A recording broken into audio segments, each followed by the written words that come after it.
શિક્ષાપત્રીની અંદર જે કઈ આજ્ઞાઓ છે એ બધી આજ્ઞાઓ કદાચ આપણને પાડતા એમ લાગશે, ઓહ આ તો અમને કડવી દવા જેવી છે, આપણને પસંદ નહીં આવે, અઘરું પડશે, પણ એ દવા રૂપ જે આજ્ઞાઓ એને આપણે પાડશું, આચરણમાં મૂકશું તો આપણો ભવરોગ છે ને એ સમૂળથી નાશ પામી જશે. એવી પરમ ઔષધ રૂપ આ શિક્ષાપત્રી છે. વળી શિક્ષાપત્રીને એક આંજણ કહેવાય ને, આપણે આંખની અંદર કાજલ આંજી, એને આંજન પણ કહેવાય ને કાજલ પણ કહેવાય. એની એક ઉપમા આપી છે કે જેવી રીતે આંખની અંદર કંઈ રોગ હોય તો એની અંદર આંજન આંજવામાં આવે તો એ રોગ દૂર થાય છે. આંખની અંદર જો આંખ નિસ્તેજ થઈ ગઈ હોય, ઓછું દેખાતું હોય, તો આપણે કાજલ લગાવવાથી આંખની અંદર તેજની વૃદ્ધિ થાય છે. એવી જ રીતે આ શિક્ષાપત્રીને કોઈ વાંચશે, આચરણમાં મૂકશે તો એને ભગવત માર્ગની અંદર પ્રકાશ થશે. એના જે દિવ્ય ચક્ષુ છે ને એ તેજસ્વી થશે. એને આત્મા સ્વરૂપનું જ્ઞાન, પરમાત્મા સ્વરૂપનું જ્ઞાન, જીવ, ઈશ્વર, માયા, બ્રહ્મ, પરબ્રહ્મ આ પંચભેદ છે ને ત્યાં સુધી એની દ્રષ્ટિ પહોંચશે, એટલે કે એની દિવ્ય દ્રષ્ટિ છે ને તેજસ્વી થશે. એવી આ અદ્ભુત શિક્ષાપત્રી છે. એટલે જેને પણ જ્ઞાન ચક્ષુ ખોલવા હોય, દિવ્ય દ્રષ્ટિ છે એને તેજસ્વી કરવી હોય તો એના માટે જરૂરી છે આ શિક્ષાપત્રીનું સેવન કરવું. શિક્ષાપત્રી છે ને એક આંજનની સમાન છે, કાજલની સમાન છે.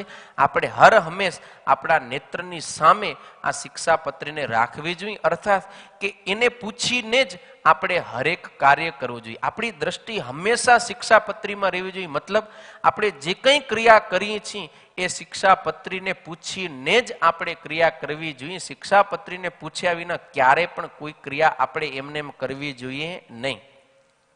બરોબર.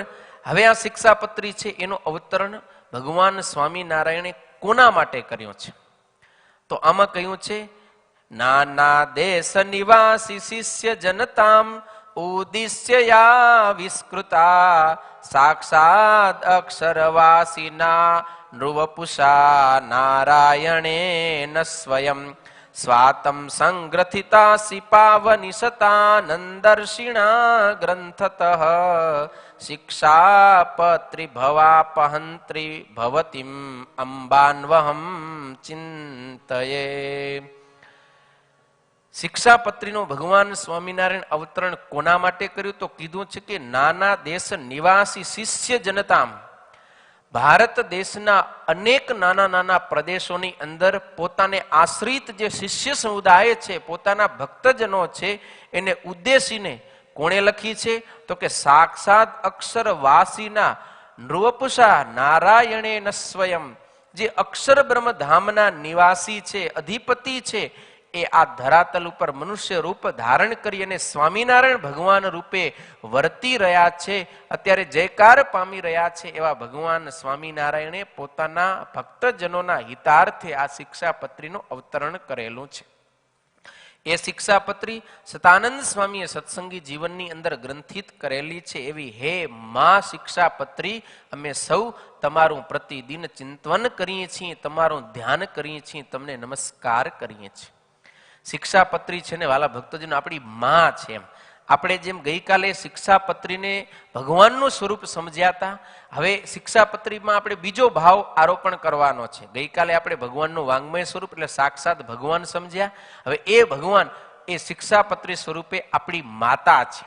આપણને હર હંમેશ માર્ગદર્શન કરશે, કેમ રહેવું, કેમ ન રહેવું જોઈએ, શું કરવું જોઈએ, શું ના કરવું જોઈએ. દીકરા તું આમ કરીશ ને તો દુઃખી થઈશ, બેટા આમ કરજે તું હર હંમેશ સુખી થઈશ.